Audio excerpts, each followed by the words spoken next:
White Knights Creative Agency. For any kind of designing, photography and animation works, please contact White Knights Creative Agency at 8939329251.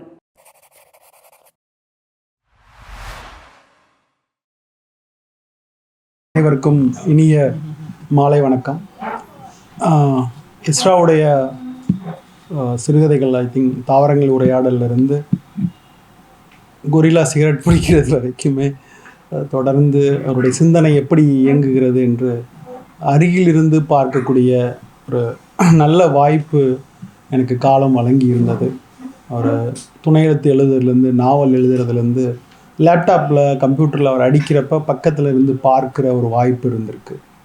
ஒரு சிறுகதை எழுதிட்டு அதை என்கிட்ட வாசித்து காமிக்கிற ஒரு தனியான தருணம் கூட எனக்கு அமைந்தது. அந்த தருணம் ரொம்ப பெரிய கொடுப்பனையாக நினைக்கிறேன். ஒரு ரைட்டர் சமகாலத்தில் வளர்ந்து நிற்கிற தமிழில் மிக முக்கியமான மகத்தான ஒரு படைப்பாளி அருகில் இருந்து பார்க்குற ஒரு நல் வாய்ப்பு எனக்கு அமைஞ்சது ரொம்ப பெருமையாக நினைக்கிறேன். அவருடைய சிந்தனை என்னுடைய படைப்புகள் நான் இயங்குவதற்கு, நான் க்ரியேட்டிவாக திங்க் பண்ணுறதுக்கான பல்வேறு திசைகளை எனக்கு திறந்து விட்டுருக்கு. ரெண்டு பேரும் ஒரே ஊராக இருந்தாலும் அவருடைய மொழியின் வாயிலாக தான் வெயில்ங்கிற பிம்பமும் நிழலும் பகல் இரவு அப்படின்னு ஒரு வார்த்தைகளில் இருக்கிற எல்லா விஷயங்களையும் நான் சொல்லிக்கிட்டே இருக்கலாம். அது ஒரு பெரும் மயக்கத்தை எனக்கு எழுத்துக்கள் ஏற்படுத்தியது. ஸோ தொடர்ந்து அவருடைய எல்லா எழுத்துக்கள், சினிமா சம்மந்தமான அவருடைய பார்வை, 360 டிகிரியில் அவருக்கு இந்த உலகத்தில் தெரியாத விஷயங்களே இல்லை. அது மட்டும் இல்லை, ஒரு பன்முக தன்மை வாய்ந்த ஒரு ரைட்டராக, ஆளுமையாக இருக்கிறார். எழுதுவதாகவும், பேசுவதாகட்டும், கட்டுரையாகட்டும், சினிமாவாகட்டும், அவ்வளோ அவருடைய மூளை வேலை செய்கிற, அவருடைய கற்பனை வேலை செய்கிற அந்த தூரத்தை மிக மிக மிக அருகில் இருந்து பார்த்தவன் என்கிற முறையில் தினம் தினம் அவருடைய எழுத்துக்கள் சம்பந்தமாக பெரும் வியப்பு இருக்கிறது எனக்கு. தினமும் நான் அட்லீஸ்ட் 2 நாளைக்கு ஒருக்க இல்லை 1 நாளைக்கு ஒருக்க என்னுடைய காலையில் எஸ்ரா மகேஷனுடைய எழுத்துலேருந்து தான் என் வாழ்க்கையே துவங்கும். இன்னொன்று, எஸ்ராஸ் அவருடைய எழுத்துக்களில் இல்லை அவர் பின்பற்றுகிற முறைகளில் எனக்கு ரொம்ப எடுத்துக்கணும் அப்படின்னு வேண்டுகிற ஒரு முகை வாழ்க்கை பற்றி எந்த புகாரும் அவரிடம் நான் பார்த்ததே இல்லை. ஆக்சுவலாக இத்தனை ஆண்டுகள், கிட்டத்தட்ட 2001ஆம் ஆண்டிலிருந்து அவர் மிகவும் நெருக்கத்தில் இருக்கிறேன்.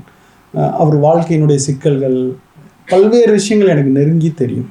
ஆனால் எந்த புகாரையும் தன் எழுத்தில் எழுதாத ஒரு எழுத்தாளராக பார்க்கிறேன். எனக்கு ரொம்ப ஆச்சரியமாக இருக்கிறது. தன் வாழ்க்கை சம்பந்தமாகவும், தன் வாழ்க்கையினுடைய பல்வேறு கட்டங்கள், காதல், தோல்வி, குடும்பம், எந்த சூழ்நிலை சம்பந்தமாகவும் தன் எழுத்தில் ஒரு வரி கூட எழுதாத எழுத்தாளராக நான் பார்க்கிறேன். ஏன்னா நிறைய நான் பார்த்துருக்கேன் ரைட்டிங்ஸில். இப்போ நான் ஒரு கற்பனையிலேருந்து ஒரு கதையை எழுதணும்னு நினைக்கிறப்ப அந்த வாழ்க்கையிலேருந்து தான் எழுதுங்கன்னு சொல்லுவாங்க.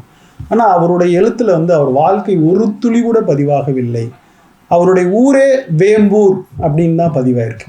அவர் ஒரு கனவு பிரதேசத்தில் நம்மளை வாழ அழைத்து செல்கிற ஒரு முறையாகத்தான் பார்க்குறேன். எந்த புகாரும் இந்த காலத்தில் அவர் அதை எழுதி பொதுத்தளத்தில் அதை வெளிப்படுத்தணுங்கிற எந்த ஆர்வமும் இல்லாமல், தன்னை பற்றி, வாழ்க்கை பற்றி எந்த புகாரும் இல்லாமல் இந்த உலகை வியக்கிற ஒரு எழுத்தாளனாக எப்பொழுதும் இந்த உலகத்தினுடைய அழகியலை, தத்துவங்களை தொடர்ந்து அவருடன் பேசி கொண்டிருந்தால் அவர் அவர் தண்ணி கூட குடிக்காமல் கிட்டத்தட்ட ஒரு 5 hours எங்கள் ஆஃபீஸில் உட்காந்துட்டு இருப்பார். நாங்கள் எப்படா இவர் கிளம்புவார், பாத்ரூம் ஓடிடலாம் அப்படின்னு தோணும். அந்த அளவுக்கு பேசிக்கிட்டே இருப்பார். அவர்கிட்ட பேசி முடித்தோடனே மைண்டு முழுக்க ஓவர்லோடட் ஆயிரும்.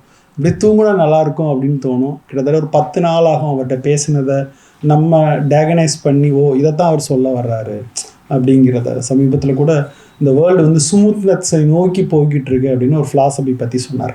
மொபைலில் இருந்து யூஸ் பண்ணுற எல்லா பொருட்களையும் இந்த உலகம் ஸ்மூத்னஸை விரும்புது, ஆனால் அந்த உலகம் மொத்தமும் கரடு முரடானது அப்படின்னு ஒரு பெரிய இப்படின்னு பல்வேறு உலகத்தில் எங்கெங்கெல்லாம் தத்துவங்கள் இயங்கி கொண்டு இருக்கிறதோ, அன்றாட வாழ்க்கைக்கு எதெல்லாம் எதிராக இருக்கிறதோ, இலக்கியம் எப்படி இன்றைக்கி ரஷ்யாவில் போயிட்டுருக்கு, ஃப்ரெஞ்சில் எப்படி இருக்குது அப்படின்னு தொடர்ந்து அதை உற்று கவனிக்கிற ஒரு எழுத்தாளராக இருக்கிறார். கண்டிப்பாக தமிழ் பிறந்த நாள் மட்டுமே தாண்டி அவருடைய எழுத்துக்கள் உலகமெங்கும் செல்ல வேண்டும் என்பது என்னுடைய பெரிய ஆவா.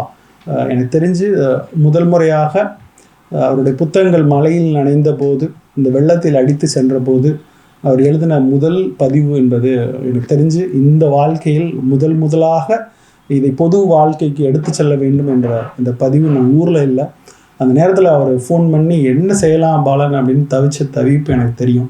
மலையில் அவருடைய ஒருத்தனுடைய எழுத்து, ஒருத்தனுடைய புத்தகம் மலையில் நனைஞ்சு வெள்ளத்தில் அடிச்சுட்டு செல்லப்போ அவனுடைய சொத்தை அடிச்சுட்டு போகிற மாதிரி அவர் வந்து தன் குழந்தை செல்வதை போல் அவர் வந்து அந்த ஃபோனில் ஃபீல் பண்ணார். எனக்கு ரொம்ப கஷ்டமாக இருந்துச்சு. அப்போ நான் அவர்கிட்ட கேட்டேன், புக் ஃபேரில் இந்த புத்தகங்களை விற்கலாமே அப்படின்னு சொல்லிட்டு. அப்போ அவர் என்கிட்ட சொன்னார், எல்லா புத்தக கடையிலையும் புதிதாக அச்சடிக்கப்பட்ட புத்தகங்கள் விற்கும்போது என்னோட கடையில் மட்டும் நான் வந்து மழையில் நனைந்த புத்தகங்களை விற்றா வாங்குறவங்களுக்கு ரொம்ப மன சங்கடம் ஏற்படுத்தும், அவங்களுக்கு ஒரு சுமையாக மாறும். அதை நான் செய்யல் பாலன். தனியாக இதுக்கான ஒரு அரங்கும் ஒரு இடமும் நேரமும் கிடைக்கும்போது இதை மிக குறைந்த விலையில் அவர்களிடம் கொண்டு சேர்க்க வேண்டும் என்று அப்படின்னு சொன்னார். அந்த நேர்மை, ஒரு புக் ஃபேரில் கூட அந்த புக்கை உள்ளே மறைச்சி வச்சு விற்றுடலாம்.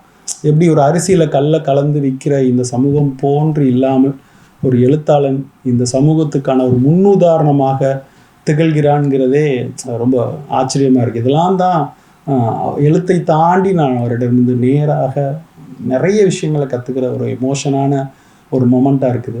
ஸோ எல்லோரும் இந்த சப்போர்ட் பண்ணுற மொமெண்ட்டுக்காக தான் நான் வந்து நிகழ்வுக்கு வந்து வந்தே ஆகணும் பண்ணணும் அப்படின்னு சொல்லிட்டு ரொம்ப அவர்கிட்ட வேண்டி விரும்பி கேட்டுக்கிட்டேன். ஸோ அவர் உரையை கேட்கவும், அவர் சிறுகதைகள் ஆங்கிலத்தில் மட்டுமல்ல உலகத்தின் எல்லா மொழிகளிலும் ஒரு டிரான்ஸ்லேட் பண்ணுற அளவுக்கு அவருக்கான பார்வை வந்து எப்பொழுதும் வித்தியாசமாக இருக்கும். இந்த கொரோனா காலத்தில் 100 குறுங்கதைகள் எழுதினார். ஒரு பக்கத்தில் அவ்வளோ தத்துவங்கள் கலந்ததாக இருக்கும் அப்படின்னு அந்த சிறுகதைகள் பற்றி நிறைய சொல்லிட்டே போகலாம். எஸ்ராவுக்கும் மற்றவர்களுக்கும் என்னுடைய வாழ்த்துக்கள், அன்பும் நன்றி. தேசாந்திரி யூடியூப் சேனல் வியூவர்ஸ்க்கு வணக்கம். சேனல் ஆரம்பிச்சதுல இருந்து உங்களுடைய அன்பையும் ஆதரவையும் தொடர்ந்து கொடுக்கிறவங்க எல்லாருக்கும் எங்களுடைய மனமார்ந்த நன்றிகள். உங்களோட சப்போர்ட் இல்லாம இந்த யூடியூப் பயணம் நிச்சயமா சாத்தியமாகி இருக்காது. இந்த பயணத்துல நாம இன்னும் இணைந்து பயணிக்க தேசாந்திரி மெம்பர்ஷிப் திட்டத்தை அறிமுகப்படுத்த உள்ளோம். அதன்படி மாதம் 89 ரூபாய் செலுத்தி நீங்கள் தேசாந்திரி டிராவலர் திட்டத்திலும், மாதம் 199 ரூபாய் செலுத்தி நீங்கள் தேசாந்திரி எக்ஸ்ப்ளோரர் திட்டத்திலும் இணைந்து கொள்ளலாம். தேசாந்திரியோட மெம்பர்ஷிப் திட்டத்தில் இணைவதன் மூலமா எஸ்ராவின் சென்னையும் நானும் தொடரை போலவே உலக சினிமா, உலக இலக்கியம் மற்றும் எஸ்ராவின் பயணம் சார்ந்த பிரத்யோக வீடியோ தொடர்களையும் உரைகளையும் நீங்கள் பார்த்து மகிழலாம். எஸ்ரா அவர்களோடு கேள்வி பதில் நிகழ்ச்சிகளிலும் வாசகர்கள் கலந்துரையாடல்களிலும் நீங்கள் பங்கு கொள்ளலாம். தேசாந்திரியின் ஸ்டிக்கர்ஸ் மற்றும் பேட்ஜஸை நீங்கள் பயன்படுத்தி கொள்ளலாம். இந்த மெம்பர்ஷிப் திட்டத்தில் நீங்கள் சேர விரும்பினா இந்த வீடியோக்கு கீழே இருக்கிற ஜாயின் பட்டனை கிளிக் பண்ணி உங்கள் மெம்பர்ஷிப் ஆப்ஷனை செலக்ட் பண்ணுங்க. இந்த மெம்பர்ஷிப் திட்டம், வீடியோ தொடர்கள் இது எல்லாமே எஸ்ராவின் பயணத்தில் உங்களை இணைத்து கொள்கிற ஒரு முயற்சி தான். தேசாந்திரியுடைய மற்ற எல்லா முயற்சிகளுக்கும் உங்களுடைய அன்பையும் ஆதரவையும் நீங்கள் கொடுத்தது போலவே இந்த முயற்சிக்கும் நிச்சயமாக நீங்கள் ஆதரவு அளிப்பீங்க அப்படின்னு நாங்கள் நம்புகிறோம். தேசாந்திரியுடைய இந்த பயணத்திலும் நாம் இணைந்தே பயணிக்கலாம்.